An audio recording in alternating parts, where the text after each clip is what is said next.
Hoops talk for the street. Let's talk about Demar Derozan a little bit. We talk about who's been most impressive this season. Obviously, Demar Derozan is one name that you can't ignore on the Chicago Bulls. And not many people, I could probably count on my hand. I don't know if I could count any on my hand that thought Demar Derozan was going to have a All-NBA MVP caliber season for the Chicago Bulls, man. 27, 5-5, as I talked about before. The mid-range messiah, we gonna call him, my man Debo, as we gonna call this episode, self-titled Debo. I always love this game, man, because as a lot of you guys know, people who listen to the show know, I'm a CP3 guy, and I love players that care enough to make the mid-range an emphasis on their game. So DeMar's one of those guys that's always been my radar. I always love DeMar DeRozan's games, and to me, the mid-range shot, to me, I always said is the most important shot in the game, in my opinion, because it's the essence of pure basketball to me. When you play in the park, you in the schoolyard, you in anywhere.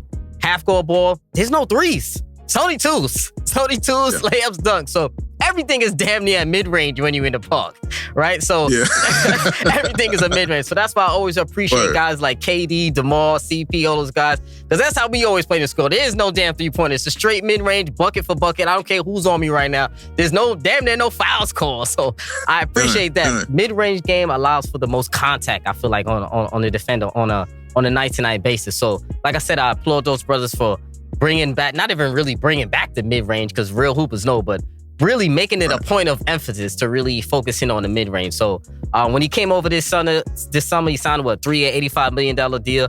A lot of people in NBA circles said he was overpaid, a bad fit, all of that with Levine. Now look at that. Top 5 MVP candidate, leading the Bulls to a playoff berth. In February, he averaged, 34 a game on over 55% shooting. Wilt, Jordan numbers, that's what I'm talking about. And I said on this very show with you, I think preseason it was, that so many people are talking about DeMar DeRozan being overrated that he's now become underrated now.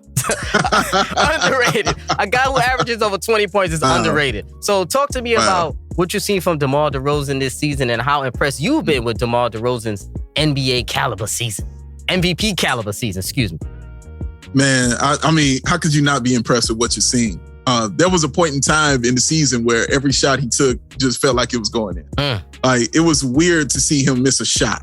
You know what I'm saying? It was like, wait, that didn't go in, but that always goes in. It was so strange, but he was getting anything he wanted.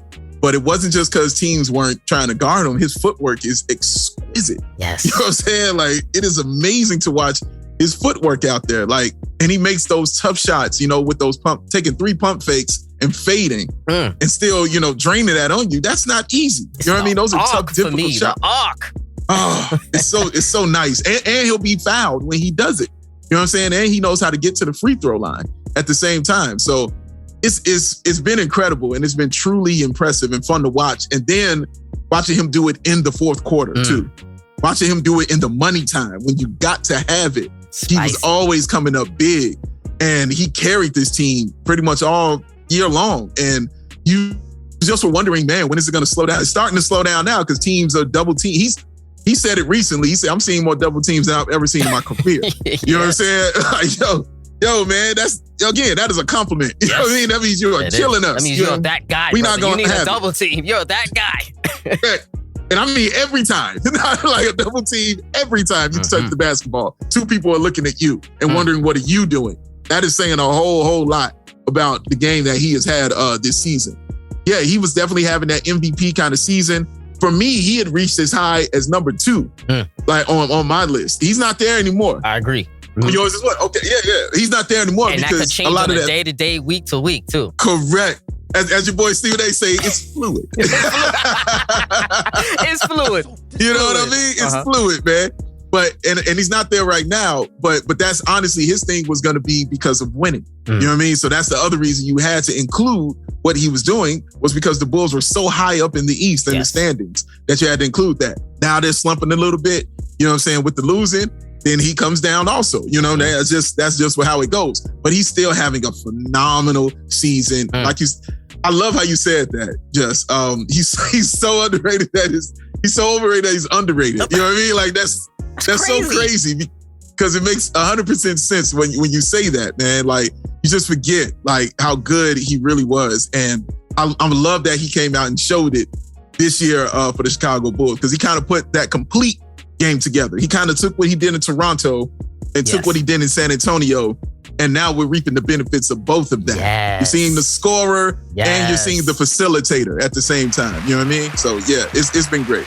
Yo, I couldn't have said that any better, because that is 1,000% true. He took his scoring aspect from Toronto, his facilitating aspect, because he was playing a lot of power forward in San Antonio for Greg Popovich. He showed him a new way to play, a more versatile way to play that can maximize his strengths and maximize his career.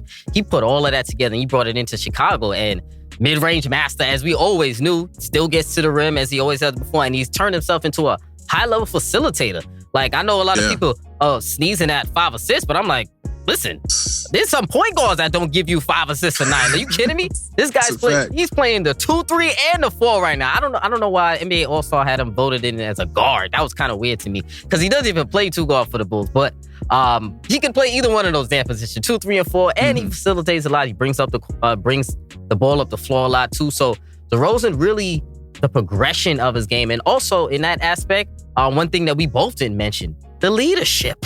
He's becoming a much better of a leader. I mean, he was always a leader before. I don't want to discredit him and say that he wasn't a leader before, but now they really asked him to be the leader, and really asked him to, coming into the team, there was a lot of backlash from people who don't know basketball saying that you can't fit. And now we need you to really be mature about it, harness that whatever those criticism, what people were saying, and really make an effort to make it work with Levine, make it work with Lonzo, make it work with Billy Donovan, because Billy Donovan could be a little shaky at times, my opinion, but you know, I'm not a big Billy D fan, but I gotta applaud the leadership out of DeMar DeRozan, man. And I feel like, would you say he's the leader or co-leader, I guess, of the Chicago Bulls this season? What do you think about it from your vantage point? Yeah, I think maybe co-leader is good. You know what I mean? With a higher percentage on his end, but definitely co-leader, because Zach LaVine is a phenomenal leader as well, and they definitely follow his lead too, because he's been here the longest. You know what I mean? And he suffered the most. Of whoever's left on this roster. So yeah, man, like you got to big up Zach also. But I mean, how could you not be? I mean, when he's showing up to Ayo Dosunmu's jersey retirement at college, you know, for University of Illinois, that's leadership. You know what I'm saying? When he's showing up to G League games, you know what I'm saying, to watch certain players play. That's that leadership kind of stuff. You know what I mean? When he's the main guy that you see out there being vocal for this team. He's been on so many podcasts this year, man. Tons. CJ McCollum's, you know, Serge Ibaka, you know, all that. He's been on all these podcasts repping your team. You know what I'm saying? Repping your Chicago Bulls. That's kind of leadership. And watching how he plays on the court, you know what I mean? Like, he's not... He will yell when he's not getting his fouls. Like, I believe he has 11 techs. He's got 11. I didn't think it was that much. Yeah, bro. He's got 11. 15? What's the limit? 15? 16. Oh, 16. Oh, damn. You pushing that 16 is the limit. Playoffs included in that?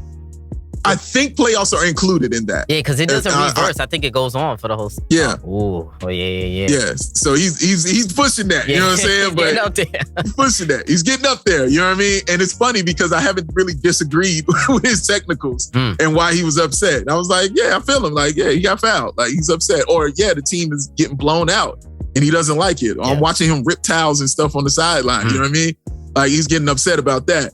But yeah, to answer your question though, yeah, he has definitely been that leader for the Chicago Bulls, man, because of what he's doing, especially on the floor, but also of what he's done off the floor. Yeah, I agree. Those are phenomenal points, because a lot of those things in terms of leadership, they go unnoticed. A lot of those stuff off the court and helping out your teammates, especially being there for the young players and grooming a lot of those young players. So shout out to DeMar for that, man. He's been excellent, and all the naysayers can shut up now that he doesn't fit. They can shut up now.